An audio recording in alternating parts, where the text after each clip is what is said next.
7 o'clock in Trinidad and Tobago. Well, let's talk about something that I'm sure will interest you. Jobs, our Jobs Initiative. This time, it's being put on by the Progressive Empowerment Party. Have you heard of them? Well, they were launched earlier this year, so they are still very much at a fledgling stage, this political party, the PEP.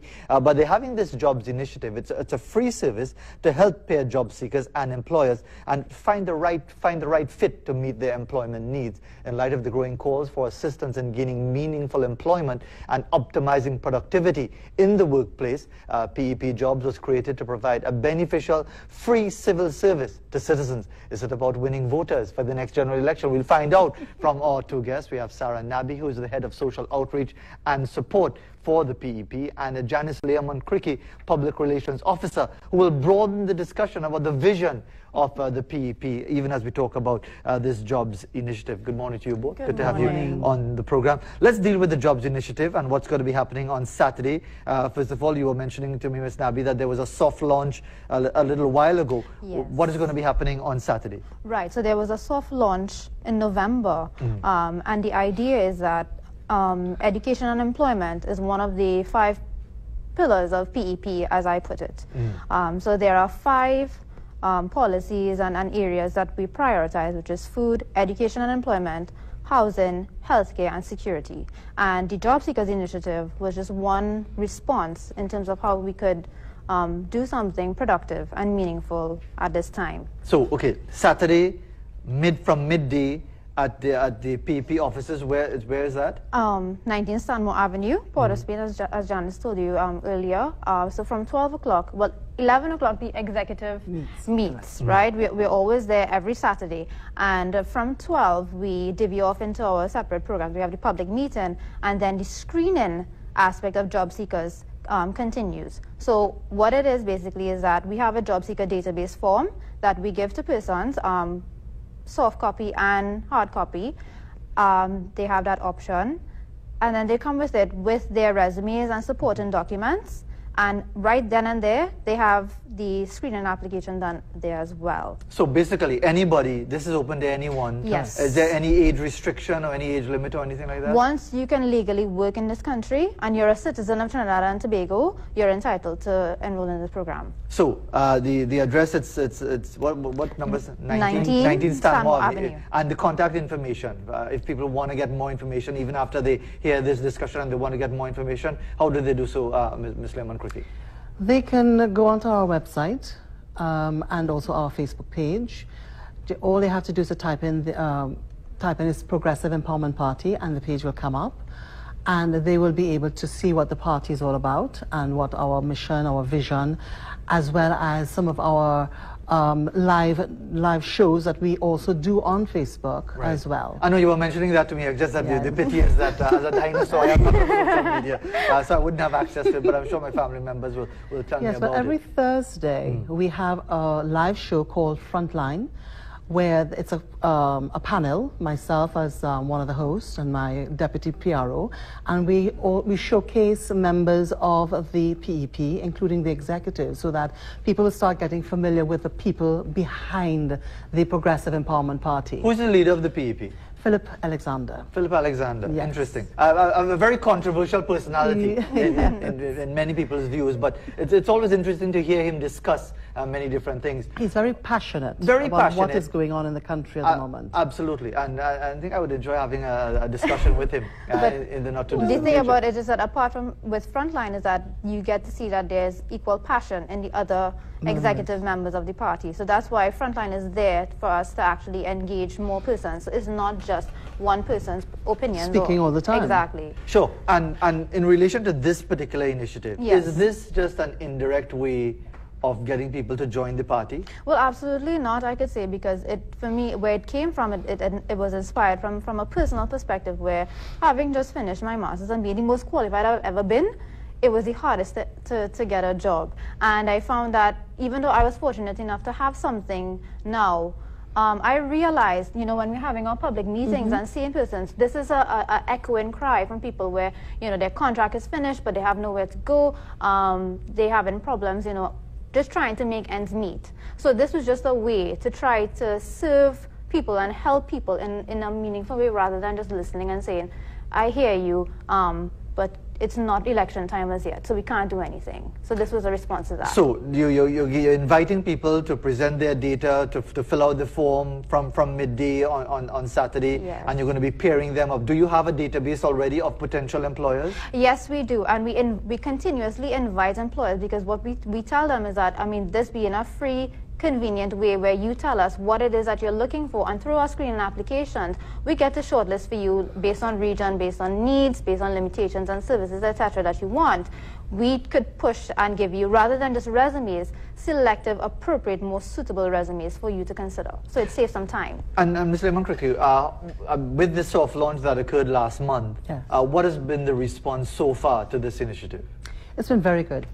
Very good. We had a meeting in Chagonas on Saturday, and we had quite a lot of people to come to the meeting with their resumes looking to sign up for that database to be entered. It is a way, as Sarah indicated, where people are in need of jobs and contracts are not being renewed. I have also had the opportunity to speak to some employers as well, and they would say to me, you know, gosh, the hardest thing is to find good staff.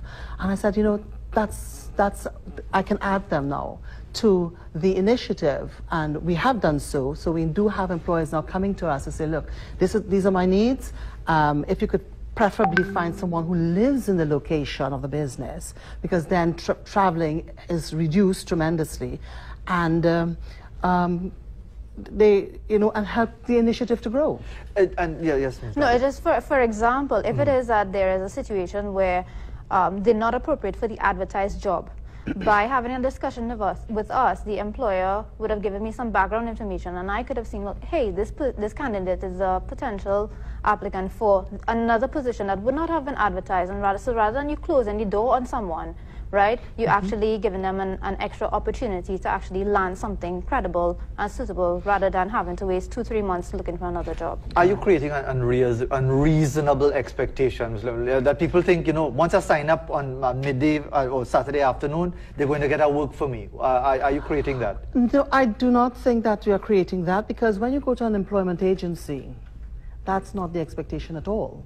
The expectation is that, yes, you sign up with an employment agency, and once a position comes up that the employment agency feel that you can fill, they will call you. So that is made very clear to the job seekers. Also, I do follow-up calls with them. So yesterday, from the November applicants, I did follow-up calls with persons to find out had they received any feedbacks or interviews, because we are not involved from the interview process. Right. What we do is something called making connections, Right, which is correct. getting the You resume. just get the people and they forward the Exactly. stories. So you Right. just have someone helping you, an eye and somebody there while you pounding the pavement. That's what we're here for, to assist. So with the follow-up calls, we find out, were you employed? Did you get an interview? Did things change?